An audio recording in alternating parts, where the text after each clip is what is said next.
ॐ भूर्भुवस्वः तत्सवितुर्वरेण्यं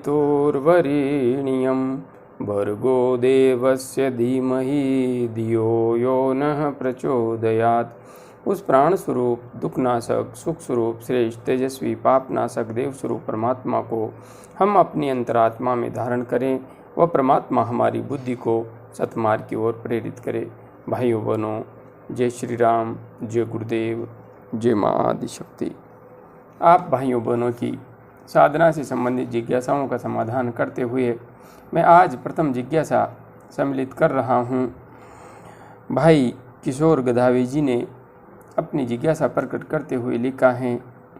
प्रणाम गुरुजी, प्रणाम किशोर जी, प्रणाम गुरुजी। 3-4 दिन से मुझे कुछ सेकंड सूर्य नारायण के सामने देखने पर ध्यान में जाता हूँ। मुझे आज्ञा चक्रा पर सूरज जब उगता है वैसा प्रकाश आधा मिनट दिखता है। क्या यह अग्नि तत्व बढ़ना है या कुछ और? किशोर जी, आपने यहाँ पर जो लिखा है, लिखने में थोड़ी सी त्रुटि हो रखी है। प्रथम लाइन स्पष्ट नहीं है, किंतु हाँ, जो आपने लिखा है आगे कि मुझे आज्ञा चक्रा पर सूरज जब उगता है वैसा प्रकाश आधा मिनट दिखता है। अभी आप ध्यान के मार्ग पर आगे बढ़ रहे हैं तो आपका ध्यान टिकने लगा है। आप धारणा की स्थिति में ही हैं। अभी थोड़ा सा आपका मन एकाग्र होने लगा है। इस वजह से आपको आज्ञा चक्र पर प्रकाश दिखाई देने लगा है। किंतु हाँ, क्या यह अग्नि तत्व बढ़ना है? अग्नि तत्व बढ़ना तो नहीं कह सकते, क्योंकि जब अग्नि तत्व विशेष रूप से बढ़ता है तो उसके लक्षण कुछ अलग होते हैं। नाभि में वे लक्षण प्रकट होते हैं और उस स्थिति में नीचे के संपूर्ण चक्रों में जागरण का एहसास भी होने लगता है, जो कि आपको अभी नहीं हो रहे हैं। यह सिर्फ एकाग्रता बढ़ने का संकेत है। इसलिए आप साधना मार्ग पर आगे बढ़ते रहिए। शीघ्र ही आपको और अधिक अनुभव होने लगेंगे। आगे श्रीमान अनिल सोनी जी ने अपनी जिज्ञासा प्रकट करते हुए लिखा है। प्रणाम गुरुजी, प्रणाम अनिल जी, प्रणाम। आशीर्वाद बनाए रखें। आशीर्वाद तो परमपिता परमात्मा एवं सद्गुरुदेव का हम सब पर होना चाहिए। मैं तो सद्गुरुदेव का संदेश वाहक मात्र हूँ। माँ की कृपा से ही थोड़ा बहुत आप सबको सहयोग कर रहा हूँ, इसलिए मैं तो आप सबके साथ ही हूँ। मैं रोज़ 2 दिए जलाता हूँ, पर हमेशा ऑयल के दिए की ज्योति घी के दिए की ज्योति से लंबी होती है। ऐसा क्यों? आंखें बंद करके बैठता हूँ तो मुझे ग्रीन कलर के अंदर पर्पल कलर दिखता है। अनिल जी, आप घी और तेल का दिया जलाते हैं और उसमें तेल के दिए की ज्योति ऊंची होती है। सामान्य सी बात है, तेल ज़्यादा तीव्र गति से जलता है घी के मुकाबले। इस वजह से तेल की ज्योति ऊंची होती है। इसमें कोई आध्यात्मिक कारण नहीं है। आप ऐसे प्रश्न के उलझे में क्यों पड़ रहे हैं? और हाँ, ऐसी व्यर्थ की जिज्ञासाएं हमें मन में नहीं उठानी चाहिए, इसलिए कि हम सिर्फ साधना पर ध्यान दें। ऐसे व्यर्थ के प्रश्न कोई खास मायने नहीं रखते हैं। आगे आपने लिखा है, आंखें बंद करके बैठता हूँ तो मुझे ग्रीन कलर के अंदर पर्पल कलर दिखता है। आप साधना मार्ग पर आगे बढ़ रहे हैं, मेरे से जुड़ गए हैं और जो आवश्यक वीडियो हैं वे भी आपने देख लिए होंगे। उन वीडियोस का अनुसरण करते हुए आप अपनी साधना को आगे बढ़ाइए। ये कलर आएंगे जाएंगे, कलर बदलेंगे। आपकी आत्म स्थिति, ध्यान की स्थिति जैसे जैसे बदलेगी वैसे वैसे कलर भी बदलते रहेंगे। इसलिए आप अभी साधना मार्ग पर गंभीरता से आगे बढ़ते रहिए, प्राणायाम का अच्छी तरह से अभ्यास करते हुए। आगे परमानंद जी ने अपनी जिज्ञासा प्रकट करते हुए लिखा है, प्रणाम गुरुजी, प्रणाम परमानंद जी, प्रणाम। पता नहीं आजकल काम वासना बहुत बढ़ गई है और गैस की समस्या हो गई है और दिल में दर्द रहता है और पेट में जलन भी रहती है और ध्यान करने बैठता हूँ तो लगता है कि अभी केवल 10 मिनट हुआ है, पर वास्तव में समय आधा घंटा हो चुका होता है। कृपया मार्गदर्शन करें। परमानंद जी, आपने जो अपनी स्थिति प्रकट की है वह इस बात का स्पष्ट संकेत है कि आपकी कुंडलिनी ऊर्जा, आपकी प्राण ऊर्जा जागृत हो गई है। और हाँ, मूलाधार, स्वादिष्ठान और मणिपूरक चक्र इस समय विशेष रूप से क्रियाशील हैं। आपकी प्राण ऊर्जा मणिपूरक चक्र तक पहुंच चुकी है और इसी की वजह से अग्नि तत्व विशेष रूप से क्रियाशील हो गया है, जागृत हो गया है। जहाँ तक बात है काम वासना बढ़ने की, तो अभी आपकी ऊर्जा इन तीनों चक्रों पर कार्य कर रही है तो काम वासना बढ़ेगी। यह स्वाभाविक प्रक्रिया है, इससे घबराने की कोई आवश्यकता नहीं है। यह कुछ समय के लिए रहेगी। आप साधना करते रहिए और हाँ, आज्ञा चक्र पर ध्यान कीजिए अधिक से अधिक। सुषुम्ना नाड़ी में प्राण का प्रवाह कैसे करें और आज्ञा चक्र का जागरण कैसे करें, इन दोनों वीडियोज़ को देख लीजिए। उनके अनुसार अपनी साधना में विधि को जोड़ लीजिए और आगे बढ़ते रहिए। सब कुछ सहजता से घटित होता हुआ चला जाएगा। हाँ, काम वासना बढ़ गई है तो चिंता मत कीजिए। आप शादीशुदा हैं, इसे कोई नकारात्मक लक्षण मत समझिए, क्योंकि शरीर से जब काम वासना का भाव विरक्ति की ओर आगे बढ़ता है तो एक बार यह अवश्य बढ़ती है। इसलिए आप अपनी साधना जारी रखिए। और हाँ, जहाँ तक बात है गैस बनने की, तो गैस इसलिए बन रही है कि आप साधना के सही विज्ञान को अपना नहीं पा रहे हैं। आप कपालभाति प्राणायाम का अच्छी तरह से अभ्यास कीजिए और हाँ, नाड़ी शोधन अनुलोम विलोम प्राणायाम का भी अच्छी तरह से अभ्यास कीजिए। भ्रामरी प्राणायाम का अच्छी तरह से अभ्यास कीजिए।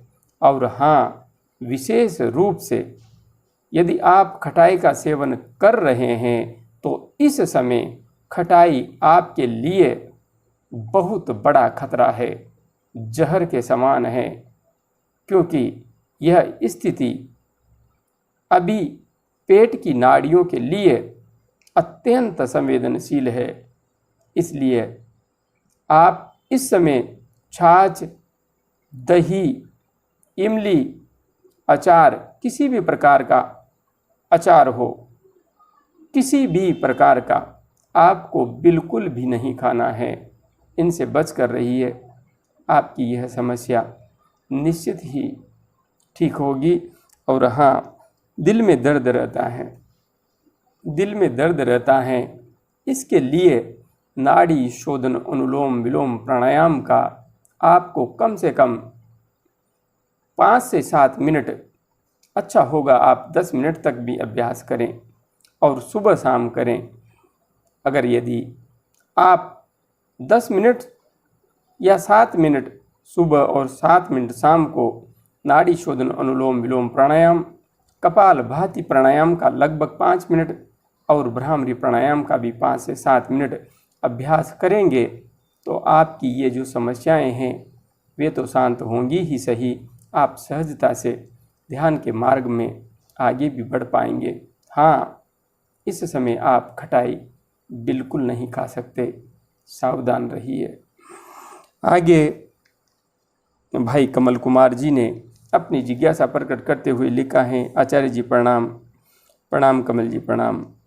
आप हम सब साधकों के प्रश्नों के उत्तर देते हैं जिससे हमें आध्यात्मिक मार्गदर्शन मिलता है, लेकिन अगर आप एक वीडियो अपने आध्यात्मिक जीवन और उसके आध्यात्मिक ध्यान के अनुभव पर बना दें तो हम सब साधकों के बहुत सारे प्रश्नों के उत्तर प्राप्त हो जाएंगे और हमें प्रेरणा प्राप्त होगी। कृपया मेरी इस प्रार्थना को स्वीकार करें। ऐसा ही एक सेम प्रश्न बहन पूजा सिंह सरदार जी ने भी रखा है, जिज्ञासा रखी है। प्रणाम गुरु जी, प्रणाम बहन जी प्रणाम। आपके प्रत्येक वीडियो से बहुत कुछ सीखने को मिलता है। आप जैसा गुरु हमें कहीं नहीं मिलेगा। गुरु जी आप बुरा न माने, अगर उचित समझें तो आप अपने बारे में, आपके अध्यात्म के बारे में कुछ बताएं। आपके बारे में जानने की इच्छा होती है। आप दोनों का एक ही प्रश्न है और आज दोनों ने ही एक ही जिज्ञासा प्रकट की है। जहाँ तक बात है मेरे जीवन की, तो मैं एक साधारण सा व्यक्ति हूँ, कोई खास व्यक्ति नहीं हूँ। जितने साधारण आप हैं उतना ही साधारण मैं हूँ। आप मेरे को YouTube पर देखते हैं, इस वजह से आपको मैं कोई विशेष व्यक्तित्व दिखाई देता हूँ, किंतु यकीन मानिए आप सब जिस प्रकार से सड़कों पर घूमते होंगे, हो सकता है आप में से कुछ भाई बहन बहुत विशेष हों, किंतु मैं बहुत आम हूँ। और हाँ, आप सबके अंदर कुछ भाव जागृत हो अध्यात्म के प्रति, इसलिए मैं थोड़े रंग बिरंगे वस्त्र भी पहन लेता हूँ। बाकी मैं सामान्य रूप से जींस पहन के भी घूमता हूँ। सच्चाई यही है, इसलिए कोई विशेष बात नहीं है। मैं भी एक साधारण व्यक्ति हूँ। जहाँ तक बात है मेरे व्यक्तित्व के बारे में जानने की, मेरी साधना के बारे में जानने की, तो आप सबकी जिज्ञासाएं हैं। पहले भी कुछ भाई बहनों के साथ जिज्ञासा आई थी, तो निश्चित ही मैं इस संबंध में एक वीडियो बनाऊंगा। कुछ दिन ठहर जाइए, 1 महीने का इंतज़ार और कीजिए। 1 महीने बाद अवश्य बनाऊंगा। हाँ, साधना से संबंधित जो भी मेरी यात्रा रही है उसके बारे में आप सबको विस्तार से बताऊंगा। किंतु हाँ, एक बात स्पष्ट रूप से समझ लीजिए, इस संसार में कोई भी व्यक्ति विशेष नहीं है, कोई भी व्यक्ति विशेष नहीं है। हाँ, प्रत्येक व्यक्ति के अंतस्थ में असीम संभावनाएं समाहित है। यदि हम चाहें तो अपनी उन संभावनाओं को उजागर कर सकते हैं, जागृत कर सकते हैं। और हाँ, आप सबसे यहाँ पर एक बात अवश्य कहूँगा, जिन माता पिता को यह डर लगता है कि मेरा बच्चा अध्यात्म की ओर बढ़ रहा है तो कहीं लंगोटधारी बाबा नहीं बन जाएं, तो उन बच्चों को आप सबसे मैं कह रहा हूँ, जिनको यह डर लगता है, आप अपने बच्चों को मुझसे जोड़ दीजिए।